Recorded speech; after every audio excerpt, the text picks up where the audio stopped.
قرآن مجید میں اللہ تعالیٰ نے ارشاد فرمایا ہے، سورہ آل عمران کی آیت ہے، فَمَنْ حَاجَّكَ فِيهِ مِنْ بَعْدِ مَا جَاءَكَ مِنَ الْعِلْمِ، کہ جو شخص علم آ جانے کے بعد پھر بھی حق معاملے میں جھگڑا کرے، فَقُلْ تَعَالَوْا، اے پاک پیغمبر آپ کہہ دیجئے، یہ جو جھگڑا کرنے والے ہیں ان سے کہہ دیجئے، تعالوا، آؤ، ندعو ابناءنا وابناءکم، تم اپنے بیٹوں کو لے کے آؤ، ہم اپنے بیٹوں کو لے کے آئیں گے، ونساءنا ونساءکم، اور تم اپنی عورتوں کو لے آؤ اور ہم اپنی عورتوں کو لے آتے ہیں، وانفسنا وانفسکم، تم اپنے لوگوں کو لے آؤ ہم اپنے لوگوں کو لے آتے ہیں، ثم نبتہل، پھر اللہ کے سامنے گر گڑاتے ہیں، فنجعل لعنت اللہ علی الکاذبین، جو جھوٹے لوگ ہیں ان پہ اللہ کی لعنت ہو۔ نبی کریم صلی اللہ علیہ وسلم کی خدمت میں نجران سے عیسائیوں کا ایک وفد آیا، آپ صلی اللہ علیہ وسلم کی خدمت میں آ کے سوال و جواب کرنے لگے۔ وہ لوگ حضرت عیسیٰ علیہ السلام کے خدا ہونے کے قائل تھے، بغیر باپ کے پیدا ہوئے ہیں، نبی صلی اللہ علیہ وسلم سے جھگڑا کرنے لگے۔ اللہ تعالیٰ نے اس آیت سے کافی آیات اللہ تعالیٰ نے نازل فرمائی، حضرت عیسیٰ علیہ السلام کے معاملے کو واضح فرمایا کہ وہ اللہ کے سچے نبی اور بندے ہیں، وہ بغیر باپ کے پیدا ہوئے ہیں اور اللہ تعالیٰ نے ان کو آسمانوں پہ اٹھا لیا ہے۔ لیکن جو نجران کے عیسائی لوگ تھے وہ جھگڑنے لگے، نبی کریم صلی اللہ علیہ وسلم کی باتوں کو جھٹلانے لگے۔ جب جھٹلانے لگے، جھگڑا کرنے لگے، تو اللہ تعالیٰ نے یہ آیات نازل فرما دی کہ یہ جو جھگڑا کرنے والے عیسائی ہیں ان سے مباہلہ کیجئے، مباہلہ کیجئے۔ مباہلہ کا مطلب یہ ہوتا ہے کہ وہ اپنی عورتوں کو، اپنے بچوں کو، بوڑھوں کو لے آئیں، دونوں فریقین اپنے اپنے گھر والوں کو لے کے باہر نکل پڑیں اور پھر یہ دعا کریں کہ جو حق پر نہیں ہے اس پہ اللہ کی لعنت ہو۔ روایات میں آتا ہے نبی کریم صلی اللہ علیہ وسلم نے حضرت علی رضی اللہ تعالیٰ عنہ کو، حضرت فاطمہ الزہرا رضی اللہ عنہ کو، جو آپ کی چہیتی بیٹی ہیں، سب سے لاڈلی بیٹی ہیں، اور حضرت حسن اور حضرت حسین رضی اللہ عنہما کو ساتھ دیا، اپنے ساتھ ان کو لے کر چلنے لگے، میدان کی طرف نکل پڑے۔ جب نجران کے عیسائیوں نے دیکھا کہ یہ نورانی چہرے والے لوگ آ رہے ہیں، تو نجران کا جو وفد تھا، ان کے جو بڑے سردار تھے، وہ دیکھ کر یہ کہنے لگے کہ یہ نورانی چہرے والے آ رہے ہیں، یہ اتنے نورانی چہرے والے ہیں، اگر یہ اللہ سے یہ کہیں کہ یہ جو سامنے پہاڑ ہیں ان پہاڑوں کو یہاں سے اکھیڑ دے، اللہ تعالیٰ ان پہاڑوں کو یہاں سے اکھیڑ دے گا۔ اگر ہم نے ان کے ساتھ مباہلہ کیا تو یاد رکھ لو کہ ہم جڑ سے اکھاڑ دیے جائیں گے۔ تو نجران کے جتنے لوگ تھے، جتنے وفد والے تھے، وہ مباہلے پہ تیار نہیں ہوئے۔ نبی کریم صلی اللہ علیہ وسلم نے ارشاد فرمایا کہ اگر یہ مباہلے کے لیے آ جاتے تو اللہ تبارک و تعالیٰ ان پہ عذاب مسلط کر دیتا، ان کی شکلوں کو مسخ کر دیتا، ان کی شکلوں کو بندروں اور خنزیروں سے بدل دیتا۔ لیکن یہ مباہلے کے لیے نہیں نکلے، تو نبی کریم صلی اللہ علیہ وسلم اس موقع پہ حضرت علی، حضرت فاطمہ، حضرت حسن و حسین رضی اللہ عنہ اجمعین کو اپنے ساتھ لے کر، اہل بیت کو ساتھ لے کر مباہلے کے لیے نکلے۔ حضرت ام المؤمنین حضرت عائشہ رضی اللہ عنہ فرماتی ہیں کہ ایک مرتبہ نبی کریم صلی اللہ علیہ وسلم اپنی چادر مبارک لے کے جس پہ نقش و نگار بھی تھے، ایسے اپنی چادر مبارک اوڑھ کے باہر نکلے، تو آپ نے حضرت حسن بن علی رضی اللہ عنہ کو بلایا، ان کو بھی اپنی کملی میں شامل کر لیا۔ حضرت حسین رضی اللہ تعالیٰ عنہ کو بلایا، ان کو بھی اپنی کملی میں شامل فرما لیا۔ حضرت علی رضی اللہ تعالیٰ عنہ کو بلایا، اپنی بیٹی حضرت فاطمہ الزہرا رضی اللہ عنہا کو بلایا۔ ان چاروں حضرات کو اپنی کملی میں شامل فرما کے نبی کریم صلی اللہ علیہ وسلم نے یہ آیت تلاوت فرمائی، انما یرید اللہ لیذھب عنکم الرجس اہل البیت، کہ اللہ یہ چاہتے ہیں کہ تم سے اے اہل بیت، نبی کے گھر والوں، اللہ تعالیٰ تم سے عنکم الرجس، گندگی کو دور کر دے، ویطہرکم تطہیرا، اور تم کو اچھے طریقے سے پاک کر دے۔ نبی کریم صلی اللہ علیہ وسلم نے ان چار مقدس شخصیات کو اپنی کملی میں شامل فرما کے یہ آیت تلاوت فرمائی۔ اب اس موقع پہ یہ بات سمجھنی چاہیے کہ اہل بیت میں کون کون سے افراد شامل ہیں۔ بعض روایات ایسی ہیں ان سے یہ پتہ چلتا ہے کہ یہ جو بنو ہاشم کے لوگ ہیں، جن کے اوپر زکوٰۃ اور صدقہ لینا ان کو جائز نہیں ہے، وہ مال کھانا ان کے لیے جائز نہیں ہے۔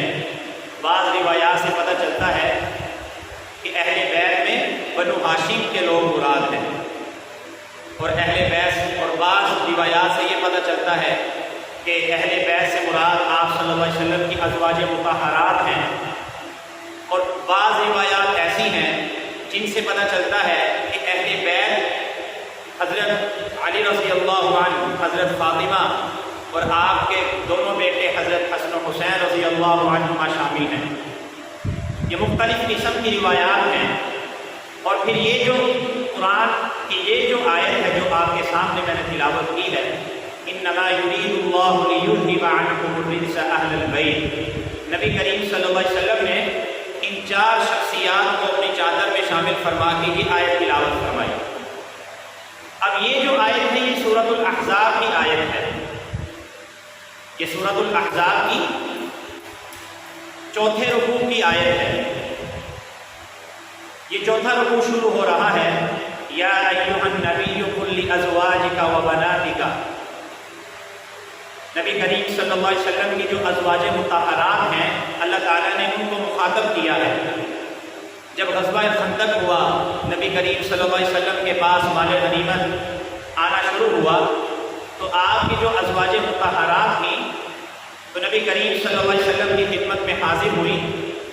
آپ کی خدمت میں پہنچ کے نان و نفقے کا سوال کرنے لگی کہ یا رسول اللہ، کہ گھروں میں تنگی ہے، تنگ دستی ہے، ہمارے نان و نفقے کو ذرا بڑھا دیا جائے۔ اور ساتھ انہوں نے یہ جملہ بھی کہہ دیا کہ جو کیسر و کسریٰ کی ان کی بیویاں ہیں وہ بڑی عیش و عشرت میں رہتی ہیں۔ اللہ تعالیٰ نے یہ آیات نازل فرمائی، یا ایھا النبی قل لازواجک و بناتک، یا ایھا النبی قل لازواجک ان کنتن تردن الحیاۃ الدنیا، کہ اے نبی اپنی بیویوں کو کہہ دیجئے کہ اگر تم دنیا کو چاہتی ہو، وزینتہا، اور دنیا کی زیب و زینت کو چاہتی ہو، فتعالین امتعکن واسرحکن سراحا جمیلا، تو میں تمہیں پھر اچھے طریقے سے رخصت کر دیتا ہوں۔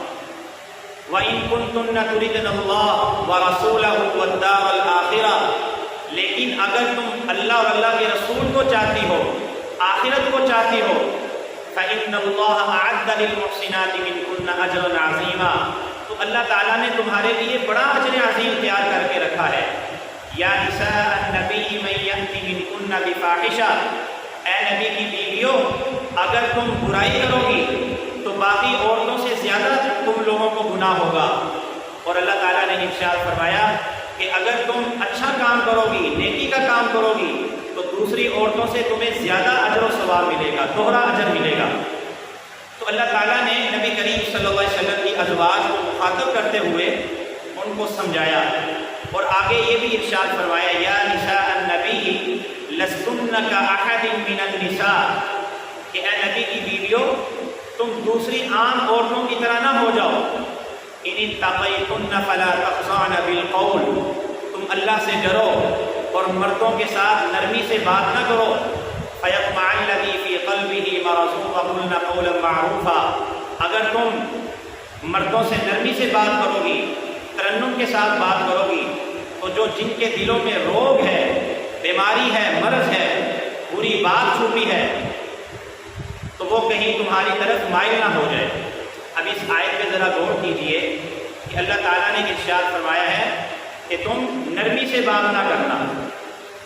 خواتین کو، عورتوں کو نرمی سے بات کرنے سے عام مردوں سے منع کیا ہے کہ جب ان سے بات کرو تو ذرا اسی انداز میں بات کرو، زیادہ کرخت لہجہ نہ ہو، میٹھا لہجہ نہ ہو، سادے سے انداز میں ان سے گفتگو کر لو. تو اگر خواتین ترنم کے ساتھ کوئی گانا سنائے، گانا گائے، تو اس گانے کا سننا کتنا بڑا گناہ ہوگا. اللہ تعالیٰ نے ان کو منع کیا ہے کہ نرمی سے گفتگو نہیں کرنی. اگر وہی گفتگو ترنم کے ساتھ ہو اور رقص کے ساتھ ہو، رقص و سرور کے ساتھ ہو، تو یہ کتنا کبیرہ گناہ ہے اور کتنا حرام ہے، کتنا حرام عمل ہے. اور نبی کریم اللہ تعالیٰ نے نبی کریم صلی اللہ علیہ وسلم کے ازواج کو یہ بھی حکم فرمایا وَقَرْنَ فِي بُيُوتِكُنَّ، کہ اپنے گھروں میں رہو، ہاں اگر ضرورت ہو پھر نکل سکتی ہو.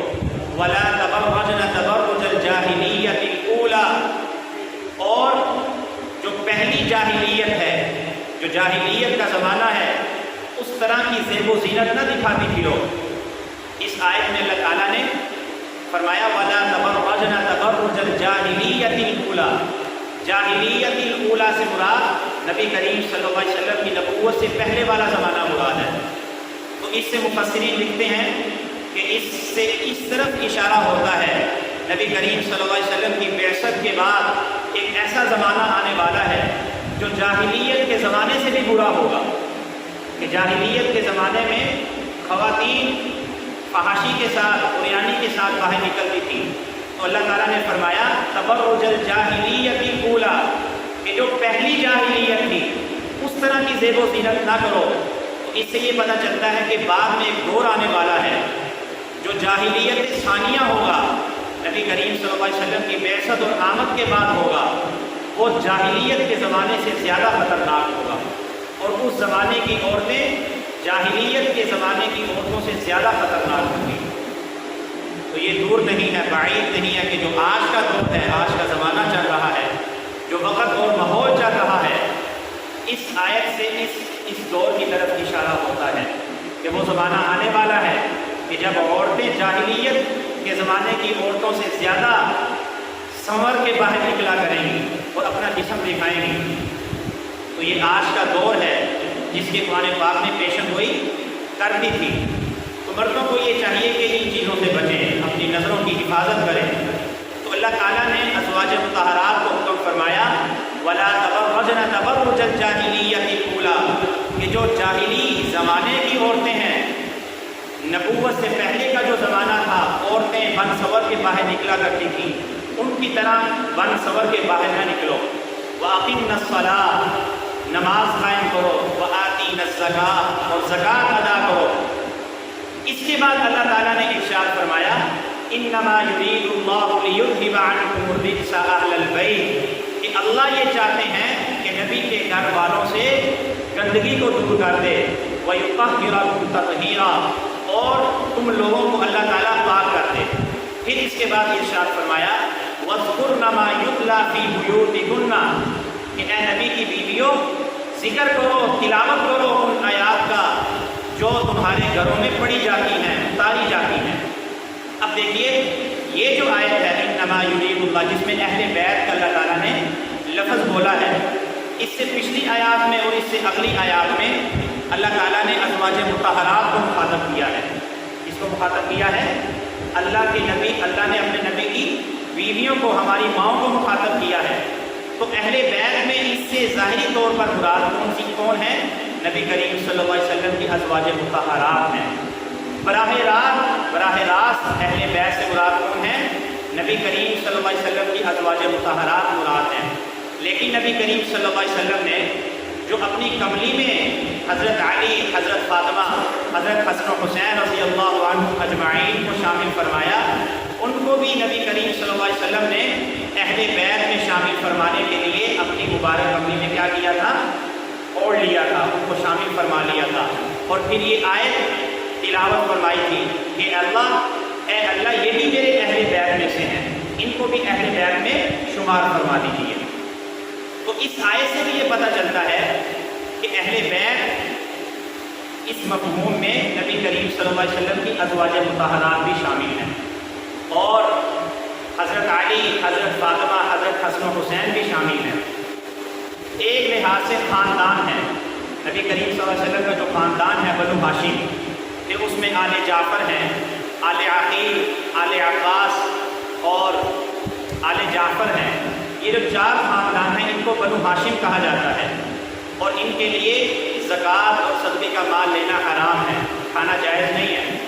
تو خاندان کے لحاظ سے یہ اہل بیت میں شامل ہیں، اور نبی کریم صلی اللہ علیہ وسلم کی جو ازواج ہیں یہ بیویوں کے لحاظ سے یہ آپ صلی اللہ علیہ وسلم کی اہل بیت میں شامل ہیں، اور حضرت علی اور حضرت فاطمہ، حضرت حسن و حسین رضی اللہ عنہما یہ آپ صلی اللہ علیہ وسلم کی اولاد ہونے کی حیثیت سے آپ کی اہل بیت میں کیا ہیں؟ شامل ہیں۔ اور اولاد آپ کی جتنی بھی اولاد ہے ان کی چونکہ فضائل بہت زیادہ ہیں، ان کے مناقب بہت زیادہ ہیں، ان کی فضیلتیں بہت زیادہ ہیں، تو اس وجہ سے یہ خاص طور پہ اولاد ہونے کی حیثیت سے آپ صلی اللہ علیہ وسلم کی اہل بیت میں شامل ہیں، اور نبی کریم صلی اللہ علیہ وسلم نے ان کو اپنے اہل بیت میں شامل فرمایا ہے۔ اہل بیت میں بعض لوگ یہ غلطی کرتے ہیں کہ صرف یہ سمجھتے ہیں کہ حضرت علی، حضرت حسن و حسین، حضرت فاطمہ صرف اور صرف یہی شامل ہیں، جبکہ اہل بیت میں آپ کا خاندان بنو ہاشم اور آپ کی جو ازواج مطہرات ہیں وہ بھی اہل بیت میں شامل ہیں۔ تو اہل بیت کا یہ جو مفہوم ہے یہ بڑا وسیع مفہوم رکھتا ہے۔ تو میں عرض کر رہا تھا کہ حضرت علی رضی اللہ تعالیٰ عنہ کی شان نبی کریم صلی اللہ علیہ وسلم نے ان کا مقام، ان کا مرتبہ بڑی اہمیت کے ساتھ بیان فرمایا ہے۔ ایک حدیث میں آپ صلی اللہ علیہ وسلم نے ارشاد فرمایا، غزوہ تبوک کے موقع میں آپ نے ارشاد فرمایا، غزوہ تبوک کے موقع پر جب آپ صلی اللہ علیہ وسلم نے حضرت علی کو فرمایا کہ آپ میرے نائب ہونے کی حیثیت سے مدینہ منورہ ہی میں رہیں، تو منافقین طعنہ دینے لگے کہ آپ صلی اللہ علیہ وسلم آپ کو پیچھے چھوڑ گئے ہیں۔ تو حضرت علی رضی اللہ تعالیٰ روتے روتے آپ صلی اللہ علیہ وسلم کی خدمت میں پہنچے، تو آپ نے ارشاد فرمایا کہ اے علی انت منی، آپ کی میرے ساتھ مناسبت ایسے ہے جیسے حضرت ہارون کی حضرت موسیٰ علیہ السلام کے ساتھ ہے، لیکن فرق یہ ہے کہ حضرت ہارون نبی تھے لیکن میرے بعد کوئی نبی نہیں آئے گا، انہ لا نبی بعدی، میرے بعد کوئی نبی نہیں آئے گا۔ آپ صلی اللہ علیہ وسلم نے حضرت ہارون اور حضرت موسیٰ سے مناسبت دی۔ اب اس مناسبت سے بعض لوگوں نے کچھ اس کا غلط مفہوم بھی لیا ہے۔ غلط مفہوم یہ لیا ہے کہ حضرت علی رضی اللہ تعالیٰ عنہ پہلے نمبر کے خلیفہ تھے، لیکن نعوذ باللہ حضرت ابو بکر، حضرت عمر رضی اللہ عنہما نے غصب کیا ہے۔ یہ بہت بڑی بات ہے، اور حضرت ابو بکر، حضرت عمر رضی اللہ عنہما کی شان میں بہت بڑی گستاخی ہے۔ اب اس حدیث کو آپ نے سمجھنا ہے۔ آپ صلی اللہ علیہ وسلم نے فرمایا کہ آپ کی میرے ساتھ مناسبت ہے جیسا کہ حضرت ہارون کو حضرت موسیٰ سے کیا ہے؟ مناسبت ہے، لیکن وہ نبی تھے، میرے بعد کوئی نبی نہیں ہوگا۔ اب یہ سمجھیے کہ حضرت موسیٰ علیہ السلام نے حضرت ہارون کو جو اپنا نائب بنایا تھا وہ کب بنایا تھا؟ وہ تب بنایا تھا جب حضرت موسیٰ کوہ طور پہ گئے تھے، چلہ کاٹنے گئے تھے۔ صرف اس دوران جو 40 دن کا عرصہ تھا، اس عرصے کے لیے حضرت موسیٰ نے حضرت ہارون کو کیا بنایا تھا؟ اپنا نائب بنایا تھا، اور حضرت ہارون حضرت موسیٰ علیہ السلام سے 40 سال پہلے ہی فوت ہو گئے تھے۔ حضرت ہارون حضرت موسیٰ کے جانشین نہیں تھے حضرت موسیٰ کی وفات کے بعد، یہ تو پہلے ہی فوت ہو گئے تھے۔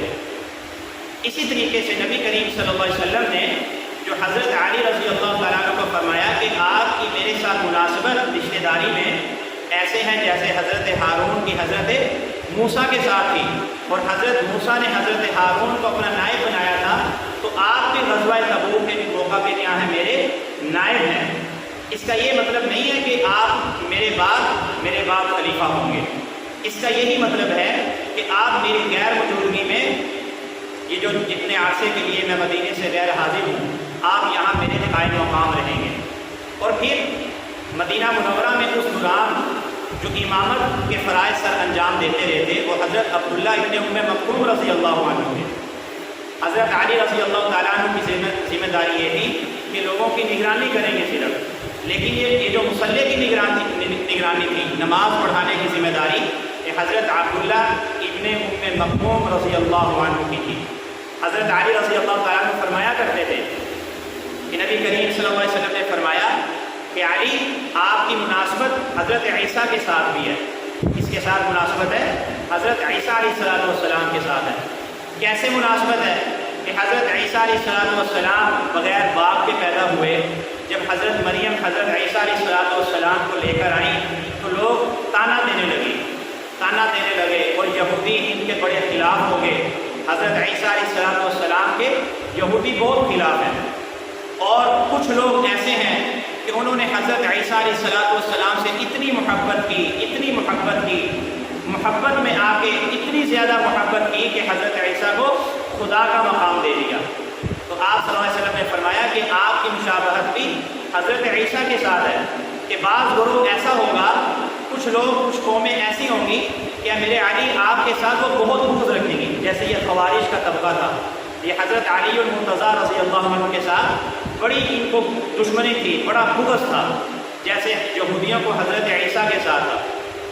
لیکن کچھ لوگوں نے حضرت علی رضی اللہ تعالیٰ عنہ کو اتنا مقام دیا، محبت میں آ کر یہ کہہ دیتے ہیں کہ حضرت علی رضی اللہ تعالیٰ عنہ کا جو مقام و درجہ ہے یہ انبیاء سے بھی بڑھ کر ہے۔ اور بعض لوگ اور محبت میں آ کر یہ کہہ دیتے ہیں کہ حضرت علی خدا ہیں، یہ مددگار ہیں، مشکل کشا ہیں۔